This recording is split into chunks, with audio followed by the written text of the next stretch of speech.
যেই পাখিগুলো ডানা মেলে বেড়ায় আবার ডানা ঝাপটায়, পাখির দিকে যদি কেউ নজর করে তাকায়, পাখি নিয়ে যদি গবেষণা করে, ও আর জীবনে নাস্তিক থাকতে পারে? কত ধরনের পাখি যে আল্লাহ বানালেন, আপনি অবাক হয়ে যাবেন। আর কত জায়গায় যে আল্লাহ কোরআনে পাখির কথা বলে, পাখির নিদর্শন দিয়ে আমাদের মস্তিষ্কের জট খুলতে চেয়েছেন, আপনি অবাক হয়ে যাবেন। হাজার রকমের পাখি মহাবিশ্বে তৈরি করেছে কে? পাখির দিকে তাকালে আপনি বুঝবেন পাখির একজন মালিক, পাখির একজন রব আছে না নাই? আলপিন সুইফট নামে আল্লাহ একটা পাখি বানিয়েছেন, সাউথ ইউরোপে পাওয়া যায়। এটাকে তারা বলে সুইফট বার্ড।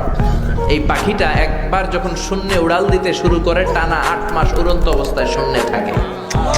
আবার জমিনে নেমে আসলে কাজ সেরে আবার উড়াল দিলে আবার 8 মাস। হামিং বার্ড নামে একটা পাখি আছে নর্থ আমেরিকাতে, নাম শুনে থাকবেন। পৃথিবীর সবচেয়ে ছোট্ট পাখি। এটার প্রাপ্ত বয়স যখন হয় মাত্র 3 ইঞ্চি এটার সাইজ হয়। এই পাখিটা পৃথিবীর সব পাখি সামনে